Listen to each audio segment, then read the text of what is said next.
In the summer of 1945, the war in the Pacific was finally ending. But for thousands of women trapped in its aftermath, freedom felt more like a death sentence. Among them were Japanese prisoners of war, many of them nurses and so-called comfort women, forced into sexual slavery by the Imperial Japanese Army. Captured after the fall of Luzon in the Philippines, these women believed the Americans would humiliate them, torture them, or worse. They had been told stories, propaganda that painted their captors as monsters.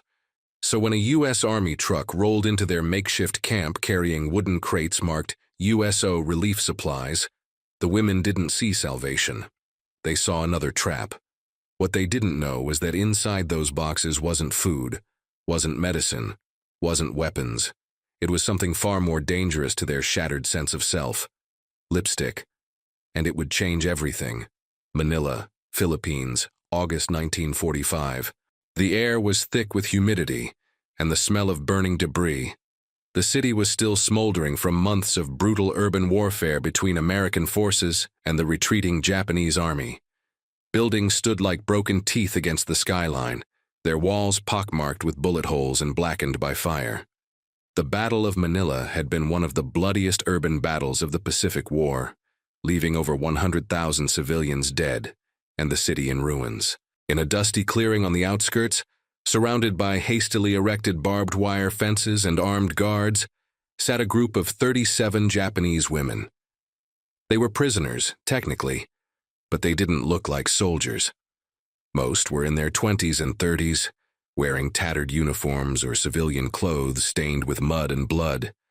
Their faces were hollow, eyes distant, bodies thin from malnutrition and trauma.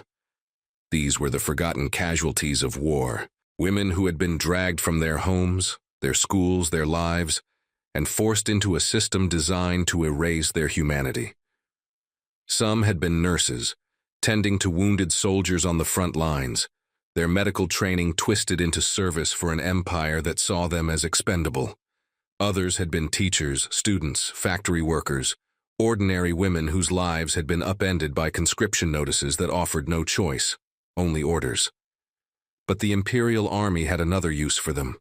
They were labeled comfort women, a sanitized term for sexual slavery, a bureaucratic euphemism that hid unspeakable cruelty. They had been sent to military brothels across the Pacific, from Burma to the Philippines, from China to the Dutch East Indies, forced to service Japanese soldiers who were themselves brutalized by war.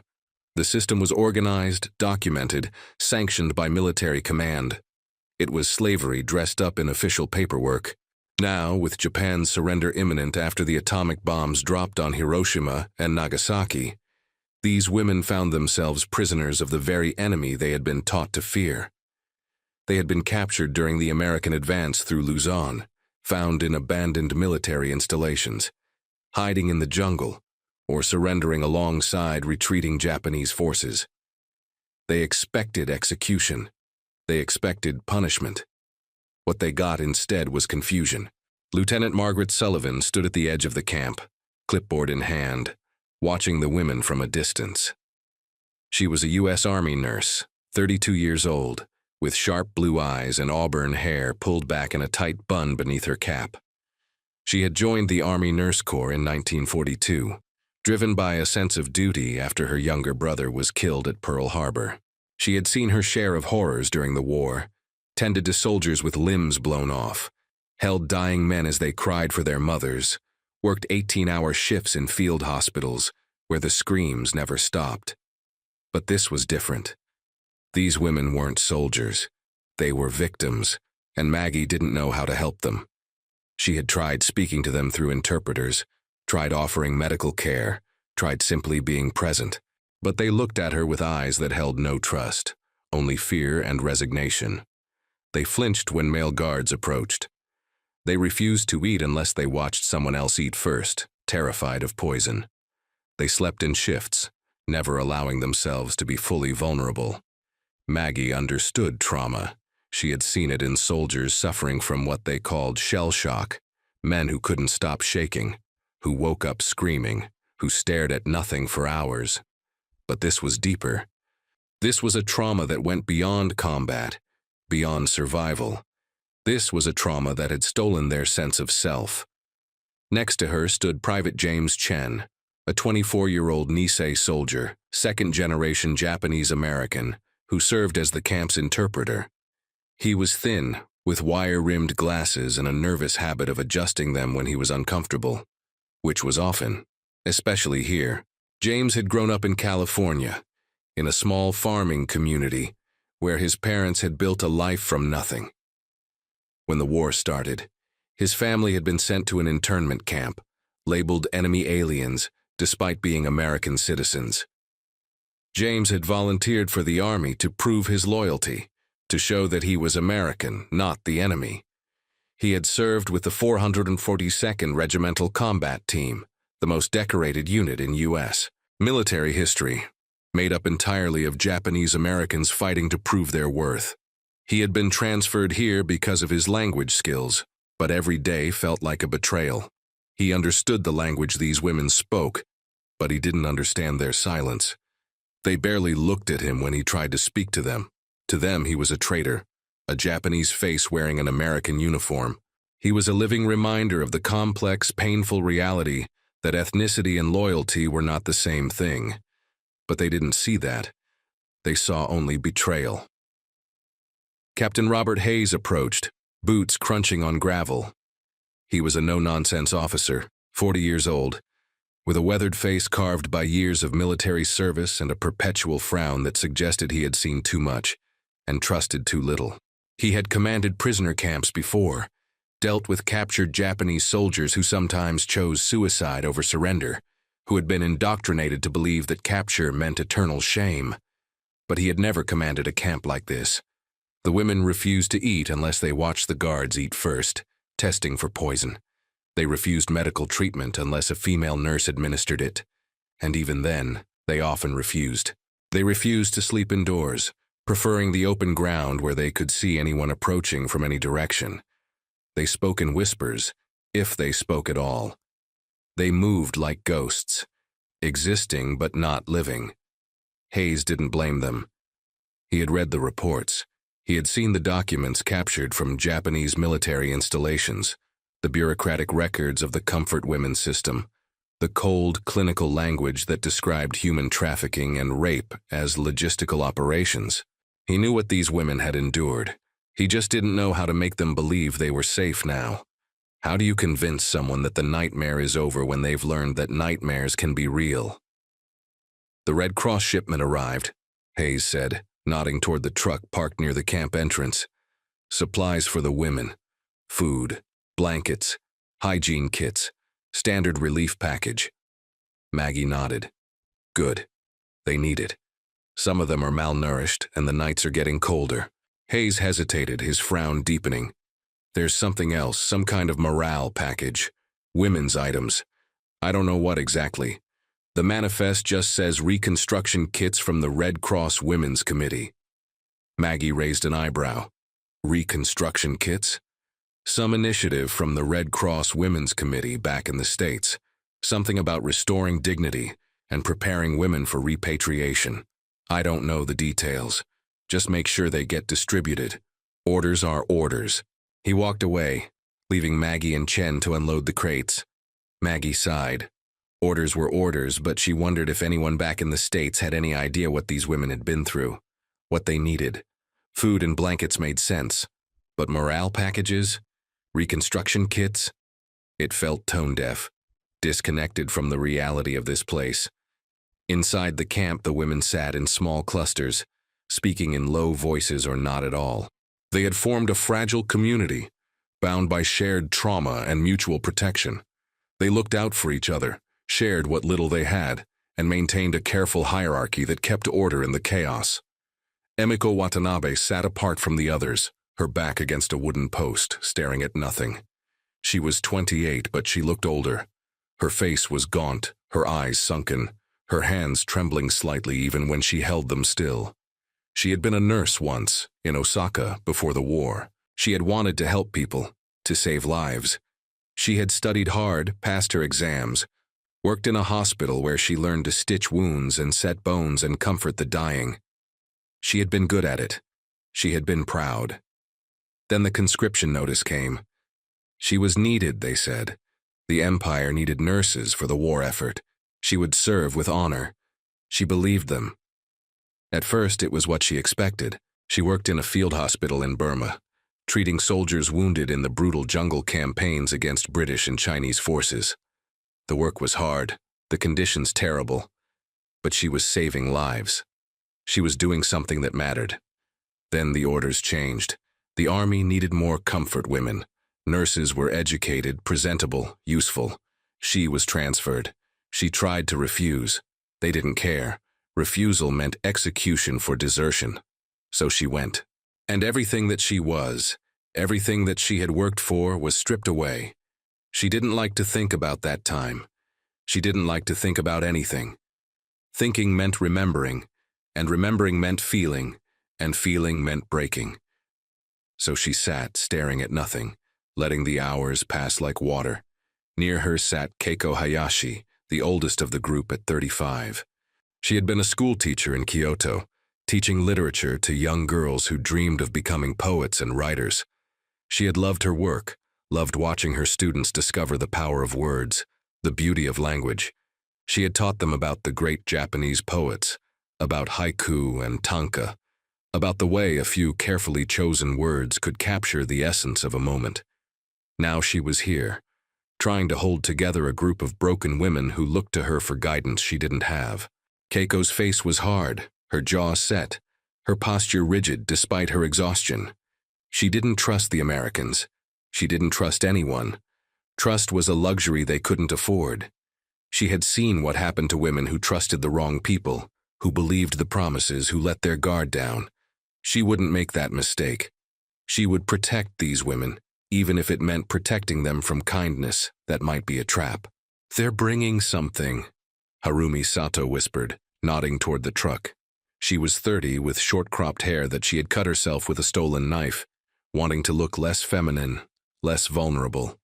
She had a nervous energy that made her fingers constantly fidget, picking at the hem of her shirt, tapping rhythms on her knee.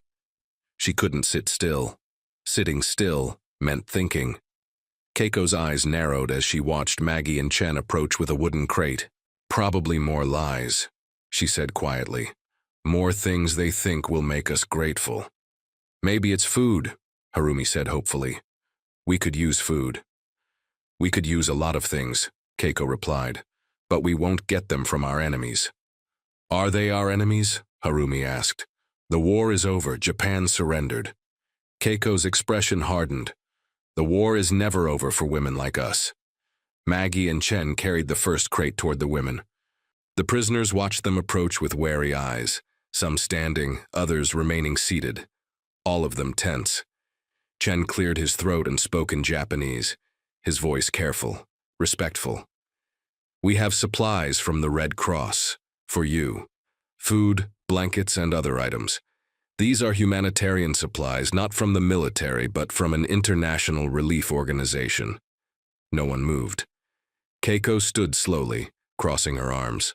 Her voice was cold, controlled. "We don't want your gifts." Chen translated for Maggie, who frowned. "Tell them it's not from us. It's from the Red Cross. It's neutral. It's humanitarian aid. They're entitled to it under international law." Chen translated. Keiko's expression didn't change. "We don't need your pity. We don't need your charity. We need nothing from you." Maggie sighed. She had expected this. She set the crate down and opened it, pulling out a wool blanket. It was clean, new, olive green with U.S. Army stenciled on one corner. "Look, I know you don't trust us, I get it. I understand why, but it's going to get cold at night and these will help. You don't have to see it as accepting anything from us. See it as taking what you need to survive. That's all." Chen translated. The women stared at the blanket like it might explode. They had learned to be suspicious of everything, to see traps everywhere. Finally, one of the younger women, Sachiko Ito, stepped forward.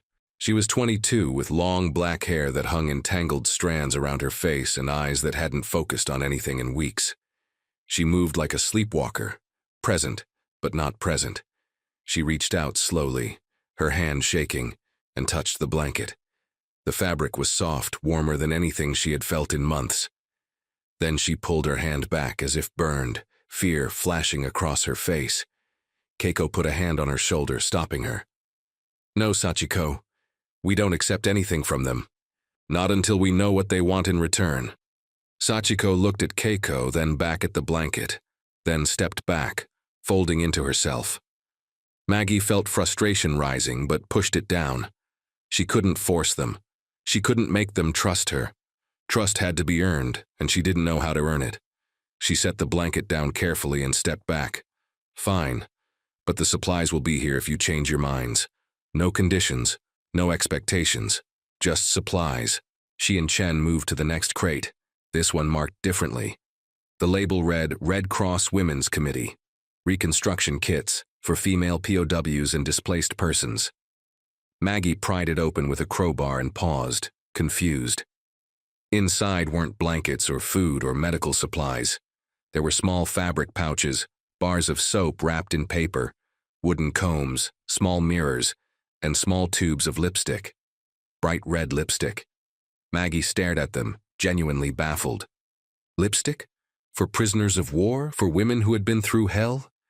It seemed absurd, almost insulting. What were these women supposed to do with lipstick? Put on makeup while they waited to be repatriated to a country that might not want them back, that might shame them for what had been done to them. Chen looked equally confused. "What is that?" "Lipstick," Maggie said slowly, picking up one of the tubes. "They sent lipstick." She turned it over in her hand. It was a deep crimson, the kind women wore to dances and parties to feel beautiful, to feel human. The kind of thing that belonged to a world that felt impossibly far away from this camp, this war, this suffering. And then, suddenly, she understood. This wasn't about vanity. This wasn't about making these women look pretty for anyone else. This was about dignity, about giving these women something that said, "You are still a person. You are still a woman. You are still worth something beyond what was done to you." It was a symbol, small and fragile, but a symbol nonetheless. A reminder that there was a world beyond survival, beyond trauma, beyond war. A world where women could choose to wear lipstick simply because they wanted to, because it made them feel like themselves. She looked up at the prisoners, who were watching her with suspicion and confusion. She held up the lipstick, her voice gentle. "It's for you, all of you, it's yours." Chen translated, his voice uncertain. The women didn't move. They stared at the lipstick like it was an alien object, something from another planet. Keiko's expression turned cold, anger flashing in her eyes. "Lipstick? You think we want lipstick?" Her voice was bitter, sharp, cutting. "You think we are whores who care about such things? You think we want to paint our faces like dolls?" Maggie flinched at the venom in her words, but she understood the anger. "No, that's not. That is what you think." Keiko interrupted, her voice rising. "That is what everyone thinks. We were called comfort women, but there was no comfort. We were slaves. We were used and discarded. And now you bring us lipstick, like we are objects to be painted and displayed. Like we are nothing." Maggie shook her head firmly. "That's not why it's here. I swear to you, that's not what this means. It's not about making you look like anything for anyone else. It's about giving you something that's yours. Something that's not about survival or war or pain. Something that's just for you that you can choose to use or not use. It's about choice. It's about being a person again, not a victim, not a prisoner, just a person." Keiko stared at her, anger and pain warring in her eyes. "We don't need it. We don't need anything from you." But Emiko, still sitting by the post, was watching the lipstick with something different in her eyes. Something that wasn't anger or fear. It was longing. A faint, fragile longing for something she thought she had lost forever. That night, the supplies sat untouched in the center of the camp. The women ignored them, as they had ignored everything else the Americans tried to give them. The blankets remained folded. The soap remained wrapped. The lipstick remained in its crate. But Emiko couldn't stop thinking about it. She remembered the last time she had worn makeup. It had been before the war, before everything. She had been 21, going to a summer festival in Osaka with her younger sister, Yuki. They had borrowed their mother's lipstick without asking, giggling as they applied it in front of the mirror, feeling grown up and beautiful. Her sister had smeared it on crooked, and they had laughed until their stomachs hurt. That girl, that laughing girl with her whole life ahead of her, felt like a stranger now, a ghost from another lifetime. Yuki was dead now. She had died in the firebombing of Osaka in March 1945, along with their parents and thousands of others. Emiko had learned about it months later, through a letter that somehow found its way to her. She hadn't cried. She hadn't felt anything. She had just folded the letter and put it away, and she hadn't thought about it since. But now, looking at that tube of lipstick, she thought about Yuki, about the way she had laughed, about the way she had believed that life would be beautiful. Emiko looked around. The other women were asleep or pretending to be. Keiko was on watch, sitting near the fence, staring out into the darkness, keeping guard like she always did. Emiko stood slowly, her legs stiff from sitting too long, and walked toward the crate. Her heart pounded. She didn't know why she was doing this. She didn't know what she expected to feel. She just knew that she needed to do it. She picked up one of the tubes of lipstick, holding it like it might shatter. It was so small, so light, such a tiny thing to carry so much weight. She twisted the base, and the red tip emerged, bright and impossibly vivid against the gray and brown of the camp. She stared at it for a long time, this small stick of color that didn't belong here. Then slowly, she raised it to her lips. Her hand shook. She pressed the lipstick against her lower lip, feeling the waxy texture, the slight drag as she moved it across. She did the same to her upper lip, carefully, deliberately. When she was done, she picked up the small mirror from the kit and looked at herself. The color was shocking. It was alive. It was hers. She looked at her reflection, at this woman with hollow cheeks and haunted eyes and bright red lips. And for the first time in years, she didn't see a victim. She didn't see a comfort woman. She didn't see a prisoner. She saw Emiko. Just Emiko. The girl who had laughed with her sister. The woman who had wanted to save lives. The person she had been before everything was taken away. Tears welled in her eyes, hot and sudden, and she didn't try to stop them. She cried silently, her shoulders shaking, the lipstick still in her hand. The tears came from somewhere deep, somewhere she had locked away because it was too painful to access. She cried for Yuki, for her parents, for herself, for all the women around her, for everything they had lost and everything they would never get back. Behind her, Keiko had turned, watching. Her expression was unreadable, a complex mix of surprise and pain and something softer. Then, slowly, she stood and walked over. She looked at Emiko, at the lipstick, at the tears streaming down her face, and something in her hard exterior cracked. "You look beautiful," Keiko whispered, her voice breaking. Emiko looked up, surprised, and saw that Keiko's eyes were wet too. "You look like yourself again." One by one, the other women began to wake, drawn by the quiet sound of crying. They gathered around Emiko, staring at the lipstick, at her face, at the color that seemed so out of place in this gray, broken world. And then, hesitantly, one by one, they reached for the tubes. Sachiko was next. She hadn't spoken in weeks, hadn't cried, hadn't reacted to anything. She had retreated so far inside herself that no one knew if she would ever come back. But when she picked up the lipstick with shaking hands and put it on, looking at herself in the mirror, something broke open inside her. She looked at her reflection, at this young woman with red lips who looked almost normal, almost human, and she broke. She sobbed, deep and wrenching, the kind of crying that comes from the soul. Keiko moved to her immediately, wrapping her arms around her, holding her tight, rocking her like a child. "It's okay," Keiko whispered. "It's okay to cry. Let it out." And Sachiko did. She cried like she hadn't cried since the day she was taken from her home, since the day her life ended and this nightmare began. Harumi followed, her hands trembling as she applied the lipstick. She looked at herself and laughed, a strange, broken sound that turned into crying. Then another woman, then another. Soon, all 37 of them were wearing lipstick, their faces streaked with tears and color, and they were holding each other, crying together for the first time since their capture. They cried for what had been done to them. They cried for what they had lost. They cried for the women they had been and the women they might never be again. But they also cried because, for the first time in so long, they felt something other than fear. They felt human. Maggie watched from a distance, standing in the shadows near the guard post. Her own eyes were stinging, tears threatening to fall. She had seen a lot in this war. She had seen death and suffering and cruelty beyond measure. But she had never seen anything like this. She had never seen the moment when humanity returned to people who had lost it.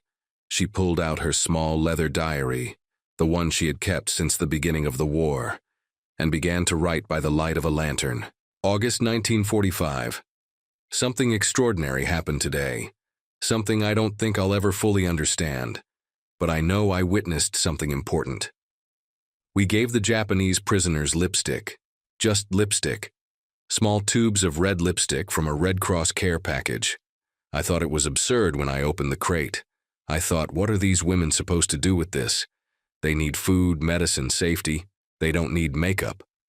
But I was wrong. It wasn't about makeup. It was about something deeper.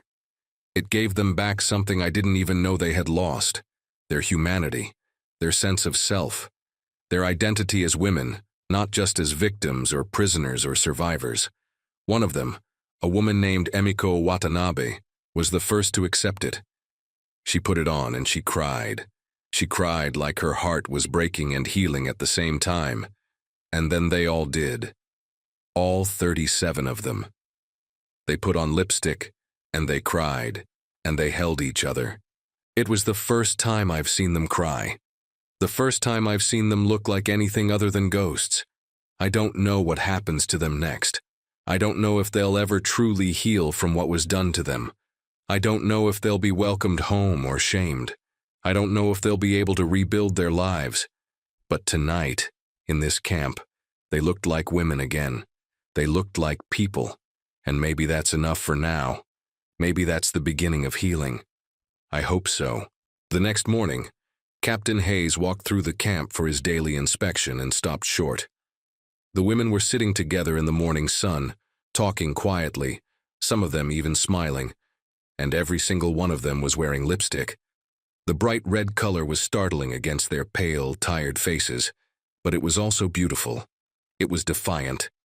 It was alive. He looked at Maggie, who was standing nearby with her coffee, genuinely confused. What the hell happened? Maggie smiled, a real smile, the first one she'd felt in weeks. They remembered who they are. Hayes shook his head slowly, but there was something like respect in his eyes. I'll be damned. I've been in this war for 4 years and I've never seen anything like that. Neither have I, Maggie said quietly. Private Chen stood nearby watching the women. One of them, Harumi, caught his eye and nodded. It was a small gesture, barely noticeable, but it was the first time any of them had acknowledged him as anything other than an enemy or a traitor. He nodded back, and for the first time since he had been assigned to this camp, he felt like he was doing something that mattered. Like he was part of something important. The lipstick became a symbol. Not just for the women in that camp, but for Maggie, for Chen, for everyone who witnessed it. It was a reminder that even in the darkest moments, even after everything had been taken away, there were small acts of humanity that could restore something essential. It wasn't about the lipstick itself. It was about what it represented. Choice, dignity, identity, the things that make us human. Over the following weeks, the women slowly began to open up. They accepted food. They accepted medical care. They began to talk, first to each other, then to Maggie, then even to Chen. They told their stories piece by piece, painful fragment by painful fragment. Maggie listened. She documented what she could, knowing that these stories needed to be told, needed to be remembered. The women were eventually repatriated to Japan in September 1945, transported on ships back to a country that had been devastated by war. Their fates varied and uncertain. Some rebuilt their lives, finding work, finding family, finding ways to move forward. Others never spoke of what had happened to them, carrying the trauma in silence because society didn't want to hear it, didn't want to acknowledge what had been done to its women. Many faced stigma and shame, blamed for their own victimization. But they all carried with them the memory of that moment when a tube of lipstick reminded them that they were still human, still women, still worthy of dignity. The incident was recorded in the 8th Infantry Division's reports in Manila, a brief mention in the administrative paperwork, buried in files that few people ever read. But Maggie's diary survived. She kept it for the rest of her life, and when she died in 1987, her granddaughter found it among her belongings. The granddaughter donated it to a military archive, where historians discovered the entry about the lipstick. And in those pages, the story lived on. A story about trauma and survival, about the things we lose in war and the unexpected ways we find them again. A story about 37 women who refused a gift until they realized it wasn't a gift at all. It was freedom. It was a reminder that they were more than what had been done to them. They were Emiko and Keiko and Sachiko and Harumi and 33 others whose names deserve to be remembered. They were women who survived the unsurvivable and found a way to reclaim a piece of themselves in the ruins. If this story moved you, consider subscribing to the channel, hitting the like button, and leaving a comment below sharing your thoughts. History is full of forgotten moments like this, stories of resilience and humanity that deserve to be told. By engaging with this content, you help keep these stories alive for future generations. Thank you for watching.